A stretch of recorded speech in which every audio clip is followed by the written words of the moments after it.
اور اتنی محنت کر رہے ہیں کہ مکمل حسین کی سوانحات لکھیں. اور آج پھر محبت سے انہوں نے مجھ سے یہ کہا عاشور کے بعد آپ سے کچھ باتیں کرنی ہیں. آپ سمجھ رہے علمی کام ایسے ہی نہیں ہو جاتے کہ لوگ سمجھ رہے ہیں کہ بس شہرت سے علمی کام ہو گئے.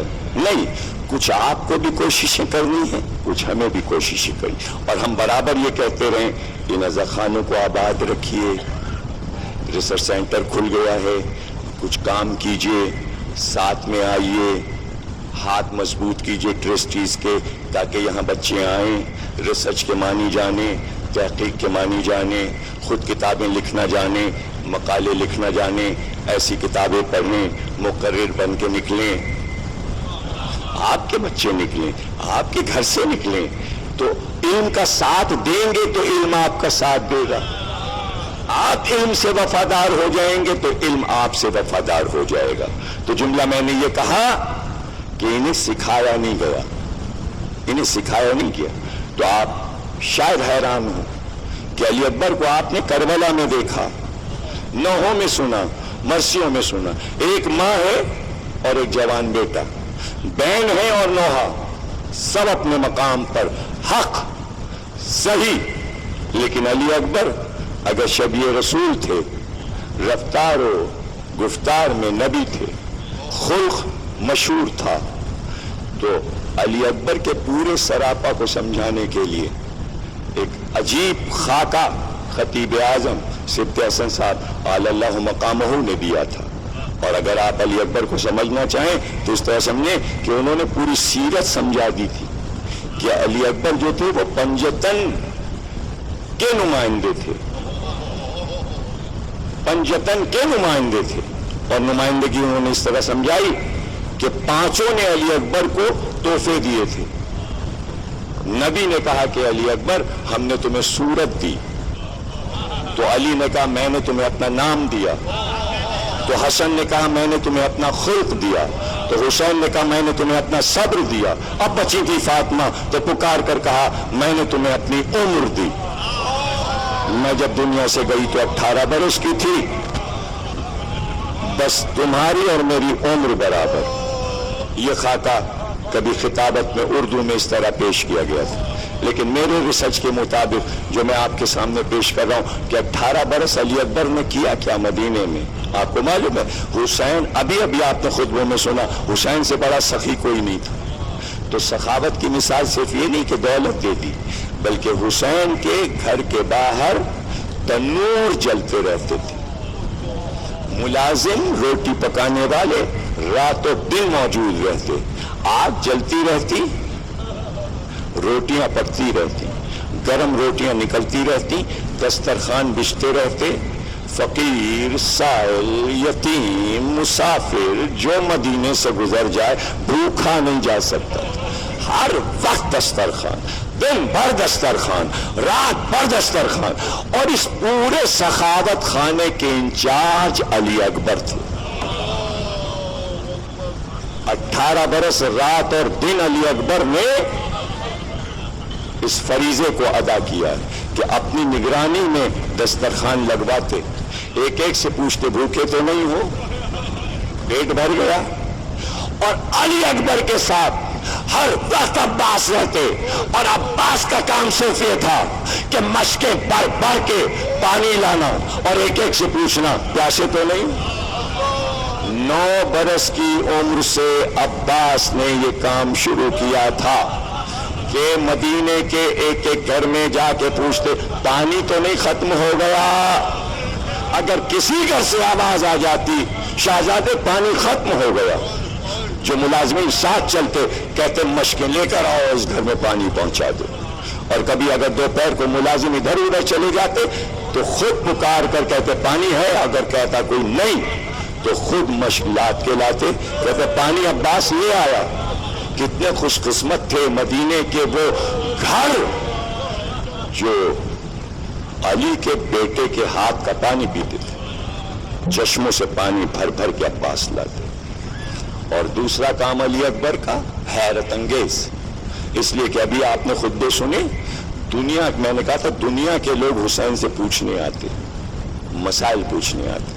تو اس میں وفود آتے تھے یہودیوں کے، عیسائیوں کے، یمن سے، روم سے، بصرے سے، یہاں سے، وہاں سے، اور وہ دینی مسائل پر مناظرہ کرتے تھے، اور جب آ کر وہ وفود بیٹھ جاتے کئی سو آدمی حسین سے بحث کرنے کی، اس وقت امام حسین باہر آتے اور کہتے علی اکبر تم جاؤ، تو سارا علمی مناظرہ علی اکبر جیت کر آ جاتے۔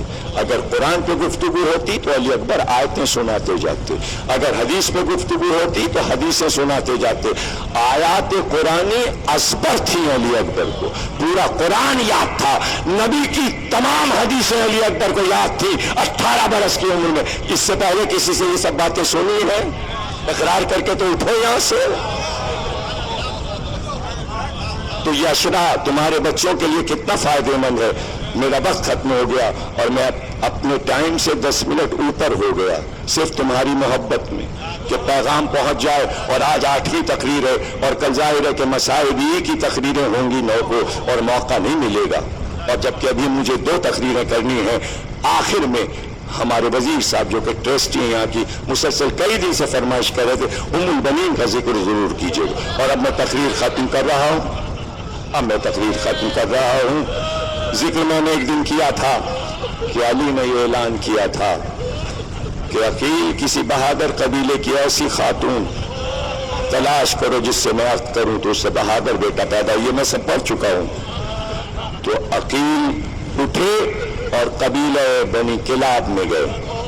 کہتے یہ ہیں کہ اس کا سردار حزام تھا۔ حزام کو جب پتا چلا کہ ابو طالب کا بیٹا ہمارے خیام میں آیا ہے، ہمارے ڈیرے پہ آیا ہے، تو آ کے قدموں پہ گر پڑا کہ سلطان عرب کا بیٹا، شاہ عرب کا بیٹا، ابو طالب کا بیٹا ہمارے پاس، تشریف رکھیے۔ دسترخوان لگا دیا، دعوت کا انتظام کیا، صاحب کو بلا لیا، 3 دن مہمان کیا، آخر میں پھر قدموں پہ گر پڑا کہ کس طرح آپ نے زحمت کی؟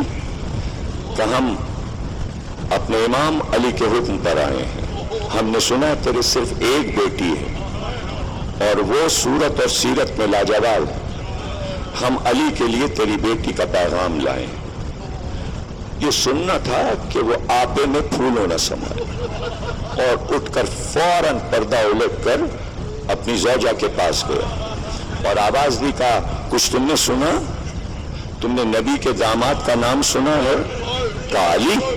زوجہ نے کہا علی کا جو نبی کا داماد ہے وہ اب ہمارا داماد بنے، خوش ہو جا تیری بیٹی کا پیغام آیا ہے۔ علی نے پیغام بھجوایا، واپس آیا، کہا ہمیں یہ رشتہ منظور ہے۔ عقیل نے کہا نہیں، ہمارے یہاں دستور ہے بیٹی سے بھی پوچھتے ہیں، پیغمبر اسلام نے اپنی بیٹی سے پوچھا تھا، اس لیے اسلام کا یہ دستور ہے کہ پہلے بیٹی سے پوچھا جائے۔ وہ گیا اور اس نے تمام قبیلے کی لڑکیوں کو بلایا اور کہا میری بیٹی کے پاس جا کر تم سب کھڑی ہو جاؤ اور اس سے ہم ایک سوال کریں گے، جواب وہ تمہیں دے گی۔ آداب دیکھے آپ نے کتنا آداب اور تہذیب والا قبیلہ۔ ساری لڑکیوں نے اس کی بیٹی کو گھیر لیا اور اس کے بعد اس نے جا کے کہا بیٹی تیرا رشتہ آیا ہے علی کا رشتہ، جو ابو طالب کا بیٹا ہے، جو محمد کا داماد ہے، جو حسن اور حسین کا باپ ہے۔ اس نے سر جھکایا، باپ کو کوئی جواب نہیں دیا۔ قریب کھڑی ہوئی لڑکیوں سے کہا میرے بابا سے یہ کہہ دو کہ کل رات میں نے خواب دیکھا، میں اس خواب پر حیران تھی، بس یہ بتا دو رات ہی میں نے یہ خواب دیکھا کہ جناب فاطمہ زہرا میرے خواب میں آئی اور انہوں نے مجھے دلہن بنایا اور دلہن بنا کر یہ کہا مبارک ہو تو میرے عباس کی ماں بننے والی ہے، تم میرے بیٹے عباس کی ماں بن۔ اس نے آ کے خواب سنا دیا، بنی ہاشم بیاہ کر لے گئے، اتفاق سے حزام کی اس بیٹی کا نام بھی فاطمہ ہے اور یہ مشہور ہے تاریخ میں فاطمہ کلابیہ، فاطمہ بنت حزام کلابیہ، قبیلہ بنی کلاب کی ہیں۔ جب بیاہ کر آئیں محافے سے سواری اتری، محمل سے اتری اور جیسے ہی چوکھٹ پہ قدم رکھا پہلے جھک کر سجدہ کیا، کہا یہ زہرا کی چوکھٹ ہے، یہاں ملائکہ آئے ہیں، یہاں نبی آ کر سلام کرتے۔ جب گھر میں آئی تو اس حجرے کی طرف اشارہ کیا جہاں حسن اور حسین ہیں، جہاں زینب اور ام کلثوم ہے، وہاں لے چلو۔ جب وہاں لے جایا گیا تو شہزادوں اور شہزادیوں کے سامنے ہاتھوں کو باندھ لیا اور کہا ماں بن کر نہیں آئی ہوں، شہزادیوں ماں بن کر نہیں آئی، میں اس گھر میں کنیز بن کر آئی ہوں۔ وہ ہو گئی تقریر۔ ایک سال کے بعد ایک بیٹا پیدا ہوا، علی مسجد میں تھے، کنیز نے آ کر کہا مبارک ہو اللہ نے ام البنین کو ایک چاند سا بیٹا دیا۔ یہ آپ کو پتا ہے ام البنین کا نام کیوں پڑا؟ 4 بیٹے عرب میں جس بی بی کے پیدا ہو جاتے پھر عرب والے اس کا نام نہیں لیتے تھے، اس کو کہتے تھے ام البنین۔ سمجھے آپ؟ بنین کے معنی بیٹوں کی ماں۔ پھر یہ پکاری نہیں جاتی تھی فاطمہ کلابیہ، یعنی پورے مدینے میں کوئی بی بی ایسی نہیں تھی جس کے 4 بیٹے ہوں، تو پھر تمام بیبیاں پکارتی تھیں ارے وہ جو بیٹوں کی ماں ہے، یعنی زمانہ بیٹوں کو بھی پہچانتا تھا اور ماں کو بھی 4 جوان بیٹے تھے۔ 28 سفر کو جب حسین چلے، برابر کے 32 برس کا 2 برس کی چھٹائی بلائی تھی، چاروں برابر کے جوان تھے۔ ام البنین نے جب چاروں کو رخصت کیا تو چاروں کو بلا کے کہا تھا دودھ نہیں بخشوں گی اگر حسین کے ایک تیر میں لگ گیا۔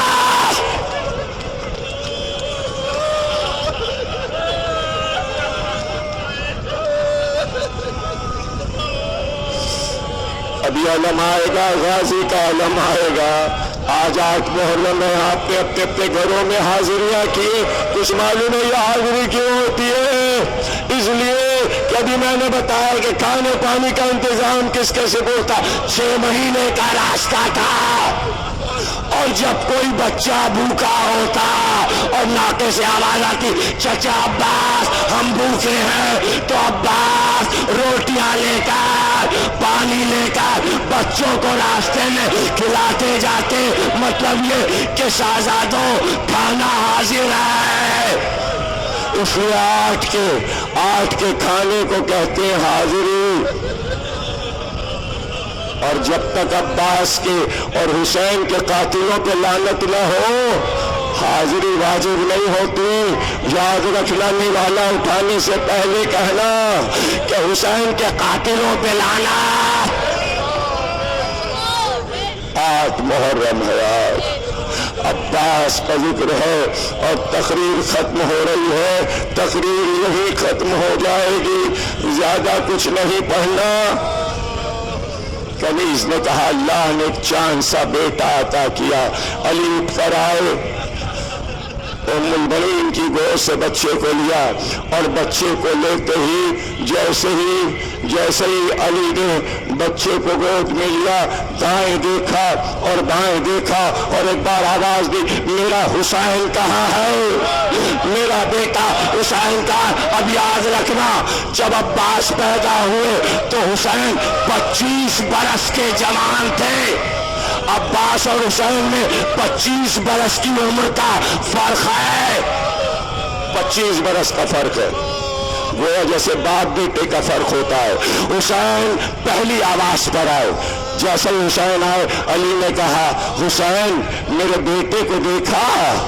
حسین نے ہاتھ پھیلا دیے، اللہ ان ہاتھوں کو سلامت رکھے جن ہاتھوں پر عباس جا رہے ہیں، اور کیا دعا دوں اس بار۔ ایک بار حسین نے عباس کو ہاتھوں پہ لیا، کہتے یہ ہیں ام البنین کی گود میں تھے جب بھی آنکھیں بند تھی، علی کی گود میں آئے جب بھی آنکھیں بند تھی، جیسے ہی حسین کی گود میں آئے ایک بار چونک کر عباس نے آنکھیں کھولی اور حسین کو دیکھنے لگے۔ بھائی سے بھائی کی نظر ملی تو علی نے کہا بھائی کو دیکھتے رہوگے، کوئی نام بھی رکھا کہ چہرے سے تو شیر لگتا ہے، یہ عباس لگتا ہے، کہ آج سے ہم نے ان کا نام عباس رکھ دیا، بس یہ عباس پکارے جائیں گے۔ اس دن سے حسین سینے پہ سلاتے، پاس لٹاتے، اپنے ہاتھ سے کالا کھلاتے، اپنے ہاتھ سے زلفیں دھلاتے، اپنے ہاتھ سے کپڑے بدلتے، اس طرح عباس کو پال کے جوان کر دیا، جوان کر دیا۔ بس ایک دو چار جملے اور سن لیجئے تاکہ میں تقریر ختم کر دوں۔ چھوٹے سے تھے عباس، کبھی کبھی علی حسین کے پہلو سے عباس کو اٹھا لاتے۔ دیکھیے عباس کو نیند آتی تھی تو حسین کی خوشبو پا کر، جب تک حسین کا سینہ نہ ملتا عباس کو نیند نہ آتی، تو کبھی کبھی رات کو جب حسین سو جاتے تو پہلو سے عباس کو اٹھا لاتے اور لا کے ام البنین کی گود میں لٹا دیتے، ام البنین کی گود میں لٹا دیتے۔ ایک رات کا واقعہ یہ ہے کہ ایک بار گھبرا کے ام البنین اٹھ گئی اور ایک بار رونا شروع کر دیا۔ علی نے کہا کیا بات ہے بی بی، رونے کا کیا سبب ہے؟ کہا آقا ابھی میں سوئی تھی تو میں نے خواب دیکھا۔ کہا کیا خواب دیکھا؟ کہا میں نے خواب یہ دیکھا، میرا چھوٹا سا یہ عباس 5-6 برس کا عباس، میں نے دیکھا ایک بہت بڑا صحرا ہے، اس صحرا میں میں نے دیکھا کہ عباس کے سر کے اوپر ایک درخت کا سایہ ہے اور عباس کے ایک شانے کی طرف ایک چشمہ بہ رہا ہے، پانی بہ رہا ہے، درخت کا سایہ بھی ہے، چشمہ بھی بہ رہا، لیکن میرا چھوٹا سا یہ بچہ صحرا میں دوڑتا جاتا ہے اور پکارتا جاتا ہے اماں میں پیاسا ہوں، اماں میں پیاسا۔ تقریر ہو گئی، کہا میں نے خواب دیکھا ہے۔ علی نے کہا کسی کو بتانا نہیں، ارے یہ درخت نہیں ہے، یہ حسین کا عالم ہے، یہ چشمہ نہیں، یہ مشق سکینہ ہے، میرا ابا پیاسا فرات کے کنارے۔ ام البنین یہ ہے خواب کی تعبیر، کسی کو بتانا نہیں۔ ارے ماں کو سب خبر تھی تو کیا حسین کو خبر نہیں تھی؟ آخری جملہ تقریر کا آنکھ کھول کر سب سے پہلے عباس نے حسین کو دیکھا۔ ہو گئی تقریر، جب فرات کے کنارے پہنچے تو حسین نے قریب آ کر کہا عباس کیا حال ہے؟ کہا آقا دل یہ چاہتا ہے کہ مرنے سے پہلے آپ کو دیکھ لوں۔ کہا عباس دیکھو، کہا کیسے دیکھوں؟ ایک آنکھ میں تیر لگا ہے، دوسری آنکھ میں اسحاق کا لہو جمع ہے۔ ایک بار بیٹھ گئے، آنکھ کا تیر کھینچا، قبا سے لہو صاف کیا، کہا عباس حسین کو دیکھو۔ یہ سن رہے ہو، یہ سامنے علم لگا ہے، پورے سال بھر ہر شب جمعہ ہر علم پہ جا جا کے کہتے ہو عباس یہ مراد پوری ہو جائے، عباس یہ مراد پوری ہو جائے۔ ارے آج تو عباس کی شہادت کا ذکر ہے، مرادیں مانگ لی، کیا پرسہ نہیں دو گے؟ ام البنین کو پرسہ نہیں دو گے؟ جو شان ہے پرسہ دینے کی اس طرح دو۔ عباس کے ہاتھ کٹے ہیں نا، تمہارے ہاتھ ہیں، تمہارے ہاتھ ہیں، عباس کے ہاتھ تو کٹ گئے، تمہارے ہاتھ ہیں تو ہاتھ اٹھاؤ، اپنے ہاتھ اٹھاؤ، سینے پہ رکھو۔ ارے عباس دیکھ رہے ہیں، ام البنین آئی ہیں، ہاتھ اٹھاؤ، سینے پہ مارو، کیسے کہو یا سیدی یا عباس ابن زہرا، یا عباس علم لاؤ، یا سیدی ماتم کرو، ماتم کرو، یا سیدی یا سیدی یا سیدی یا سیدی یا سیدی ابن زہرا، ابن زہرا، ابن زہرا، ابن زہرا، ابن زہرا، یا سیدی یا سیدی یا سیدی